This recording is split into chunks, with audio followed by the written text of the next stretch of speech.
이사야 8장 9절에서 15절입니다. 너희 민족들아 함성을 질러보라. 그러나 끝내 패망하리라. 너희 먼 나라 백성들아 들을지니라. 너희 허리를 동이라. 그러나 끝내 패망하리라. 너희 허리에 띠를 띠라. 그러나 끝내 패망하리라. 너는 함께 계획하라. 그러나 끝내 이루지 못하리라. 말을 해보아라. 끝내 시행되지 못하리라. 이는 하나님이 우리와 함께 계심이니라. 여호와께서 강한 손으로 내게 알려주시며 이 백성의 길로 가지 말 것을 내게 깨우쳐 이르시되 이 백성이 반역자가 있다고 말하여도 너희는 그 모든 말을 따라 반역자가 있다고 하지 말며 그들이 두려워하는 것을 너희는 두려워하지 말며 놀라지 말고 만군의 여호와 그를 너희가 거룩하다 하고 그를 너희가 두려워하며 무서워할 자로 삼으라. 그가 성소가 되시리라. 그러나 이스라엘 두 집에는 걸림돌과 걸려 넘어지는 반석이 되실 것이며 예루살렘 주민에게는 함정과 올무가 되시리니 많은 사람들이 그로 말미암아 걸려 넘어질 것이며 부러질 것이며 덫에 걸려 잡힐 것이니라. 아멘. 지난주에도 말씀드렸지만 4월 한 달 동안은 거룩에 관해서 말씀을 나누려고 합니다. 하나님이 거룩하니 너희도 거룩하라 라고 말씀하셨고 우리가 거룩해야 거룩하신 하나님과 동행할 수가 있습니다. 작년 기도하시면서도 거룩하고 경건한 생활에 대한 기도를 드렸는데 우리가 우리를 비춰보면서 지난 한 주간 동안 하나님 앞에서 거룩하고 경건했는가를 생각해 보면 늘 아쉽고 부족하고 그런 것들을 느낄 수밖에 없습니다. 다 이렇게 얘기해도 아닙니다. 저는 경건했습니다. 라고 말하면 그건 은혜고요. 감사할 일이죠. 그런데 정말 그렇게 하지 못하는 우리 모습이 너무도 많다라는 것을 서로가 알고 있습니다. 거룩하게 살 수 있는 유일한 방법은 우리 주님을 따르고 보혜사 성령의 인도하심에 순종할 때 그렇게 할 수 있는 것이죠. 근데 우리는 우리의 믿음을 겨자씨만한 믿음도 없다라는 것을 잘 압니다. 겨자씨만한 믿음이 있으면 이 산더러 들려 바다에 빠지라 할 것이요 라고 말씀하셨지만 우리가 그런 믿음을 갖지 못했다는 사실도 알고 있고 또 문제, 상황, 사건, 사람 이런 것들에 매여서 하나님을 바라보지 못할 때가 너무도 많이 있습니다. 오늘 말씀은 이사야 선지자의 말씀입니다. 예수님께서 오시기 700~800년 전에 있었던 선지자고요. 그 당시의 사건 속에서 지금과 거의 다를 바 없는 보이는 적, 보이지 않는 적들이 득식을 거리는 살벌한 삶의 현장을 이야기할 수 있습니다.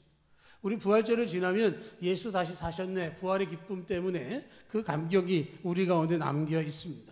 그래서 그것을 드러낼 때가 많은데 그럴 때일수록 사단은 우리를 넘어뜨리기 위해서 어떻게든지 도전하고 오늘 사자와 같이 우리의 영혼을 노리고 있기 때문에 더욱더 경건해야겠다라는 생각을 다시금 하게 되는데요. 오늘 본문을 기록한 이사야 선지자는 여호와는 구원이시다라는 이름의 뜻을 가지고 있습니다. 그리고 유다의 왕이었던 우시야, 요담, 아하스, 히스기야 총 4대에 걸쳐서 약 50년 동안 남유다 왕국에서 활동했던 선지자였습니다. 특별히 그는 그 아하스의 인척이기도 했기 때문에 그는 궁중 예언가라고 불리기도 했습니다. 이 이사야가 예언하던 이 시기는 아수르가 중동의 강대한 제국으로 자리하던 시기였습니다. 기원전 722년 아수르가 북왕국 이스라엘을 멸망시키고 남유다 왕국까지 침공해 들어왔습니다. 북왕국 이스라엘이 멸망할 때에 히스기야는 왕이 된 지 6년 차가 되었습니다. 아수르 사네립이 유다를 침공하고 히스기야 왕과 싸웠던 이야기는 열왕기하 역대기에 다 기록이 되어져 있는데요. 그 위기 상황 속에서 이사야 선지자가 어떤 답을 내렸느냐라고 하는 것이죠. 다른 나라의 힘을 빌리지 말아라. 오직 하나님께 도움을 요청하라 하는 예언을 히스기야와 백성들에게 들려주었습니다. 이사야가 사역하는 동안에는 이스라엘 백성들이 그 말씀에 순종했고요. 남왕국 유다는 아수르의 침공에서부터 이길 수 있었습니다. 사람, 군대, 힘 있는 주변 국가를 의지하지 말고 하나님만 의지하라고 하는 이사야 선지자의 강력한 권면의 말씀에 순종한 것이고요. 오늘 말씀 속에서 우리들에게 주는 교훈, 내 삶의 환경과 문제와 상황 속에서 우리가 무엇을 바라보는지 하나님 한 분만을 의지하는지, 부활하신 예수님을 바라보고 있는지, 아니면 우리 안에 내주하시는 성령의 인도하심에 순종하는지를 우리가 점검할 필요가 있는 것이죠. 9절로 10절을 보면 우리가 들어볼 때 조금 과한 표현들을 볼 수 있습니다. 너희 민족들아 함성을 질러보아라. 그러나 끝내 패망하리라. 너희 먼 나라 백성들아 들을지니라. 너희를 동이라. 그러나 끝내 패망하리라. 너희 허리에 띠를 띠라. 그러나 끝내 패망하리라. 너는 함께 계획하라. 그러나 끝내 이루지 못하리라. 말을 해보아라. 끝내 시행되지 못하리라. 이는 하나님이 우리와 함께 계심이니라. 무슨 얘기를 하는 거냐면, 우리가 믿음대로 우리가 경건하고 거룩하고 살기를 원하지만 가장 어려운 조건은 내 자신이 그렇게 하지 못한다라고 하는 것이죠. 믿음을 기반으로 잘 살겠다라고 하는 것도 제대로 되지 않거나, 혹은 믿음이라든가 신앙생활에 대한 관심이 그렇게 높지 않을 때, 내 스스로가 영적 싸움에 빠져드는 것에 대해서 그리 예민하지 않을 때 그런 일들을 겪을 수 있는 것이고요. 문제와 상황 속에서 또 빠져들기도 합니다. 일상이 평탄할 때는 아무 걱정이 없어요. 믿음이든 거룩함이든 별로 문제되지 않지만, 갑자기 상황이 나빠지거나 어려운 상황을 만나게 되어지면 믿음과 거룩함을 지키려고 하는 것에서부터 한순간에 무너지게 되는 것이죠. 이사야 선지자가 이 말씀을 할 때 남한국 유다에게는 18만 5천이라고 하는 아수르의 군대의 침공이 가장 큰 문제였습니다. 북왕국이 무너졌다라고 하는 이야기는 두려움의 조건이기도 했고, 북왕국이 무너지는 것은 이제 남한국 유다가 풍전등화와 같은 위기 속에 빠졌다는 사실을 드러내는 일이기도 했습니다. 그렇기 때문에 많은 사람들은 하나님께 기도해서 풀어낸 게 아니라 아수르에 대적할 만한 나라가 있으면 그 나라에 힘을 입어서 한번 싸워버리라, 애굽이거나 혹은 아람을 통해서 도움을 받아서 전쟁을 대비하려고 하는 것이죠. 우리가 위기를 만나면 하나님께 먼저 기도하기보다는 내가 할 수 있는 방법대로 물질을 동원하든지 사람을 동원하든지, 아니면 어떤 요행을 발해서 그 문제를 풀어낼 것처럼 그렇게 생각을 하는데, 이사야 선지자는 아수르를 향해서 이렇게 외치라는 말씀을 하는 것이죠. 여기서 말하는 너희 민족들아 라고 하는 말은 아수르 사람들아 하는 말입니다. 함성을 질러보아라. 어떻게 된다고요? 끝내 패망하리라.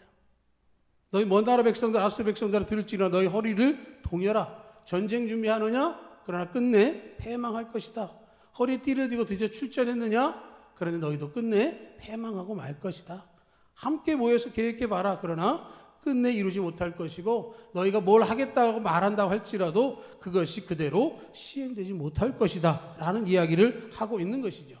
18만 5천이라고 하는 대군이 예루살렘 성을 둘러싸고 있고, 그 위기 상황 속에 빠져 있음에도 불구하고 이사야 선지자는 두려움을 이야기하는 게 아니라 그들을 향해서 하나님의 담대하신 계획을 선언하면서 그들을 조롱하고 있는 것이죠.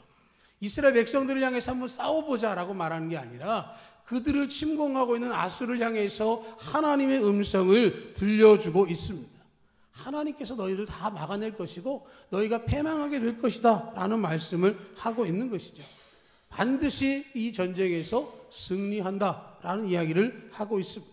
그 이유가 바로 10절 끝에 하는 말씀이죠. 이는 하나님이 우리와 함께 계심이니라. 아무리 위기를 만나고 전쟁을 겪는다 할지라도 하나님이 함께 하시기 때문에 그 전쟁과 위기를 극복할 수 있다는 이야기를 하고 있는 것이죠. 하나님이 나와 함께 하시면 이겼다라고 선포해도 된다라고 하는 것입니다. 우리의 눈으로 보면 위협이죠. 우리의 눈으로 보면 위기입니다. 그러나 하나님께서 보시면 한순간에 불어버릴 지푸라기와도 같은 것입니다. 문제와 상황을 보고 겁이 나고 두려움을 느끼는 것은 맡기는 훈련이 없기 때문에 그렇습니다.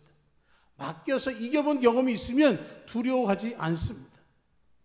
북왕국, 남왕국 멸망할 때 하나님께 도움을 요청하지 않고 이 나라 저 나라의 도움을 요청하다가 멸망했습니다. 우리의 상황 가운데서 문제를 보고 상황을 보고 나 자신을 보면 당할 수 없을 것 같지만 하나님을 보면 그것은 다 해결할 수 있는 것이죠. 사람들은 얘기합니다. 혼자서 낙심하고 절망하면서 누가 좀 도와줬으면, 이 상황이 어땠었으면 하는 엉뚱한 생각 속에서 내가 하나님께 도움을 요청하지 않았다는 사실을 잊어버리는 것들을 볼 때가 많은 것이죠. 제일 중요한 것은 우리가 하나님을 찾는 것입니다. 어떤 상황 속에서도 가장 먼저 하나님의 이름을 부를 수 있는 우리 모두가 되기를 축복합니다. 믿지 않는 사람을 넘어서서 믿는 우리 모두가 하나님을 의지하는 것이 당연한 것인데 그것을 놓치고 있는 것이죠.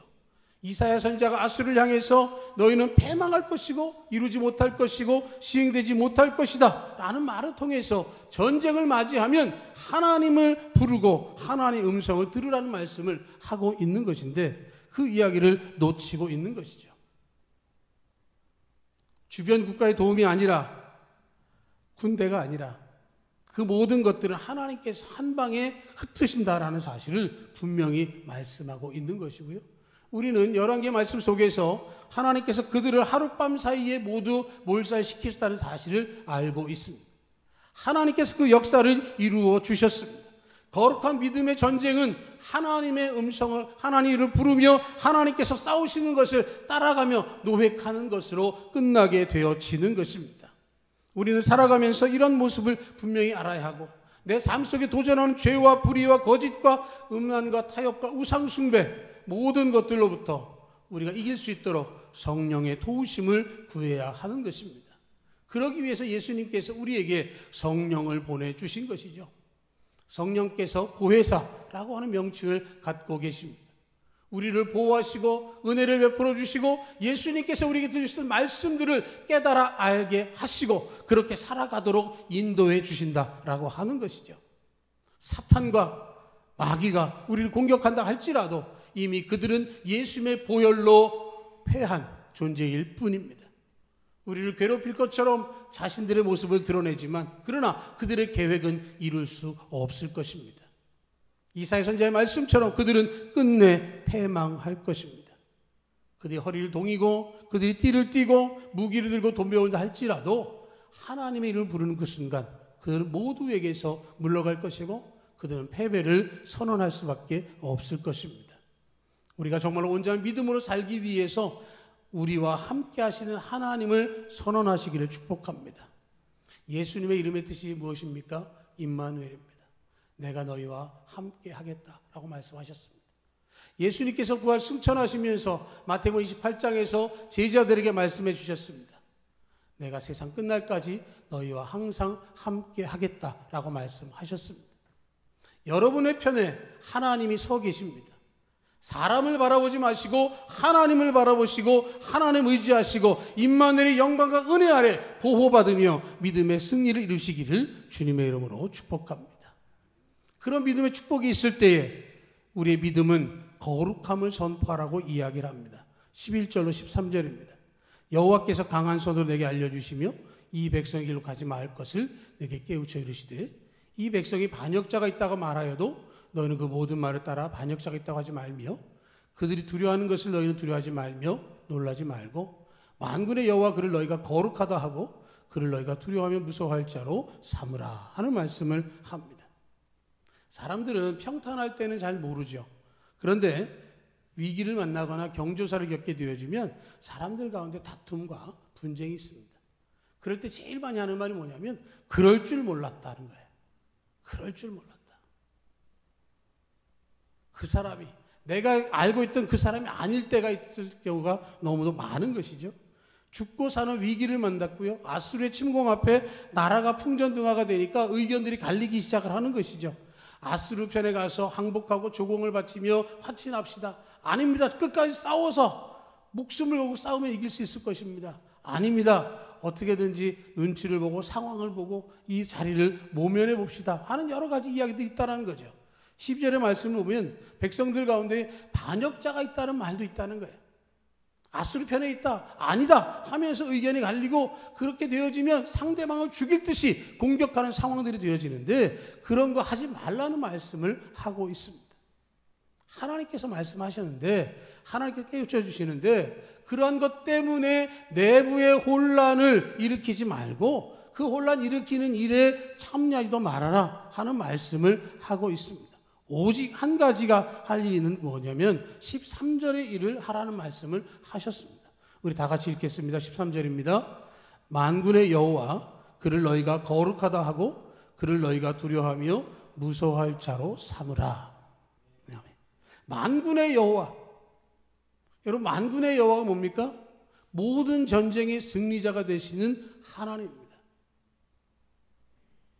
한자로는 1만 만자의 군대 군자지만 이거를 정리해 보면 온 세상 모든 군대를 통괄하시고 모든 군대보다 가장 강력하신 군대를 소유하신 분 여호와라는 것을 선언하는 것이고요. 그분을 거룩하다 하고 그를 너희가 두려워하며 무서워할 자로 삼으라 하는 말씀을 하고 있어요. 내가 싸우는 게 아니라는 거죠. 만군의 여호와 하나님께서 그 전쟁을 싸워주시고 우리는 하나님의 뒤를 따라가며 전쟁의 승리의 기쁨을 누리게 되어지는 말씀을 하고 있습니다.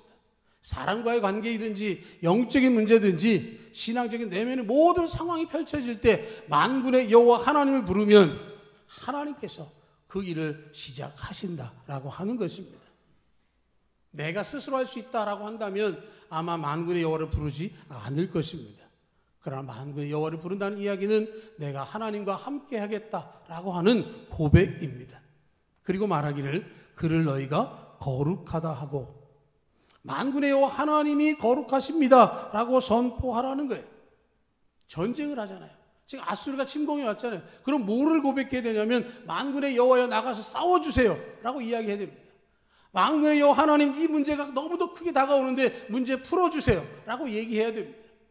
그 사람의 관계를 풀어주세요 라고 해야 돼요. 그런데 뭘 이야기하냐면 하나님의 거룩하심을 이야기하고 있어요. 구체적인 싸움의 내용이 아니라 하나님의 거룩하심을 선포하는 것이죠. 왜냐하면 온 세상에 거룩하신 분은 오직 하나님 한 분이시기 때문에 나는 하나님을 의지한다라고 하는 믿음의 고백이기 때문에 그렇습니다.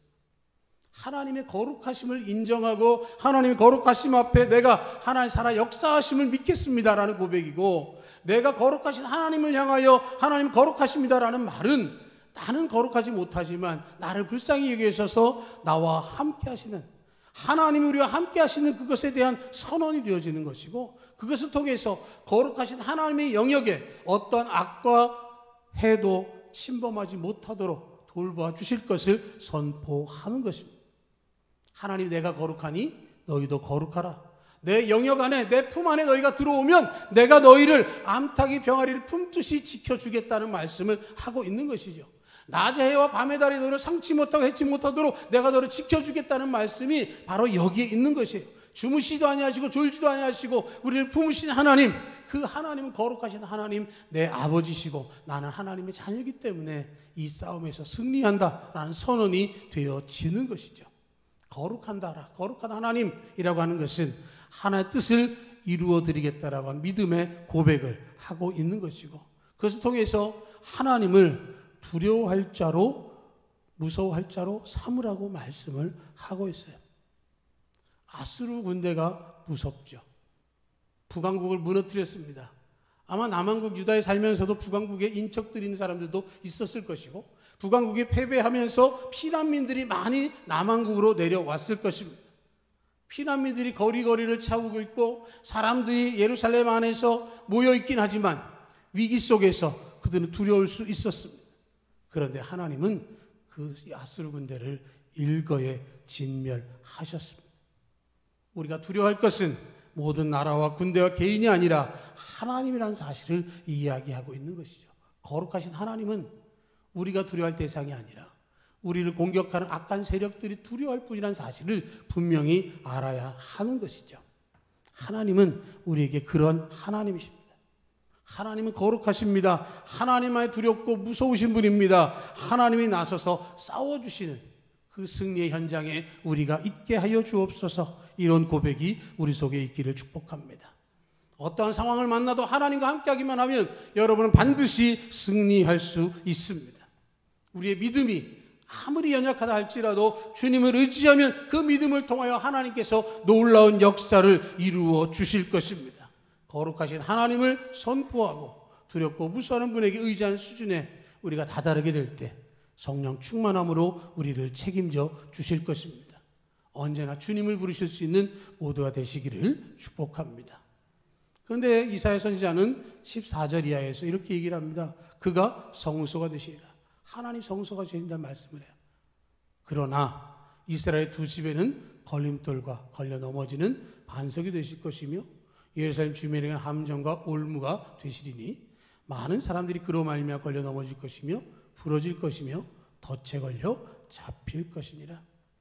하나님과 함께하기를 원하고 하나님 함께 하시고 하나님 거룩함을 선포하는 이스라엘 백성들에겐 성소가 되어주시고 반석이 되어주시고 피난처가 되어주신다고 말씀을 하십니다. 그런데 하나님과 함께하기를 싫어하고 거룩하심을 선포하지 않으면 걸림돌이 되고 부러지게 하고 함정에 빠지게 하신다는 말씀을 하시죠. 이스라엘의 두 집, 북왕국 이스라엘과 남왕국 유다의 두 집에는 하나님의 거룩함을 선포하지 않고 하나님이 함께 하심을 인정하지 않으면 걸림돌과 걸려 넘어지는 반석이 될 것이고 함정과 올무가 될 것이라는 말씀을 하고 있는 것입니다. 함께 하심, 거룩함을 선포하면 승리와 영광을 누릴 것이고 하나님과 함께 하지 아니하고 하나님을 멀리하면 진노와 멸망이 다가온다라고 하는 것이죠. 로마서 9장의 사도 바울은 믿음을 의지하지 않고 행위를 의지함이라 부딪힐 돌에 부딪혔느니라 말씀하고 있습니다. 믿음을 의지하지 않고 행위를 의지한다. 믿음으로 하나님 앞에 나아가는 게 아니라 내가 뭔가 해보겠다, 내 능력으로 할 수 있다라고 말하는 사람들은 이 말씀에 부딪힐 것이라는 얘기를 하고 있는 것이죠. 믿음이 없는 행위, 믿지 않는 모습이 있을 때 그러한 일이 있을 수 있다는 말씀을 하고 있는 것입니다. 우리는 하나님을 성소로 믿습니다. 하나님 우리의 반석이 되어 주십니다. 하나님 걸림돌, 올무, 함정이 되길 원하는 사람은 한 사람도 없습니다. 이스라엘은 하나님이 택한 백성입니다. 온 세계 가운데 하나님께서 택하셨다라고 선언을 들었던 민족은 이스라엘 민족이 가장 유일한 민족일 수밖에 없는데 그들조차도 이러한 믿음의 모습이 있지 않았다라고 하는 것이죠. 이사야 시대에 그랬다고 한다면 지금 예수님의 부활을 이야기하는 우리들 가운데에 예수님 때문에 실망하거나 넘어지기 원하는 사람이 누가 있겠습니까?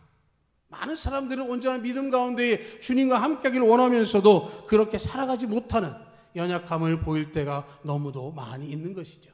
이사야 시대에 있었던 그때와 같이 지금도 그런 위기를 우리가 겪고 있는 것이고요. 어떻게 보면 하나님이 우리의 걸림돌이 되어져서 우리가 거기서 넘어지지 않아야 하지만 오히려 한편으로는 거기에 자주 걸릴 필요도 있다라는 것이죠. 내 욕심과 내 자랑과 내 자존심, 내 습관, 내 언행들이라고 하는 것은 주님의 반석에 걸려서 그것이 깨어지고 부서지기를 원하고 있다라고 하는 것입니다. 부딪히고 부딪히다 보면 가루가 되겠죠. 그때쯤 되면 그리스도의 장성한 분량에 이르는 신앙 상태가 되리라고 믿습니다. 걸림돌이 되어지진 않아야 하지만 그러나 그것을 통해서 우리의 신앙의 성숙을 위해서는 그 반석 위에 나를 계속해서 부딪히고 나를 가꾸어가는 모습이 필요한 것이죠. 그렇게 하지 않을 때에는 함정과 올무로 끝나게 되어지는 것입니다. 우리는 살아가면서 수많은 선택을 합니다. 제가 말씀을 드렸죠. 사람들은 하루에도 5만 가지 생각을 합니다. 그런데 심리학자들이 생각은 5만 가지를 하는데 선택을 하는 것을 대략적으로 자기들이 연구로 통계를 내니까 150가지 정도로 하루에 선택을 한대요. 그런데 그 선택 중에 절반 정도는 인생에 영향을 미칠 만한 선택들을 한다는 거예요.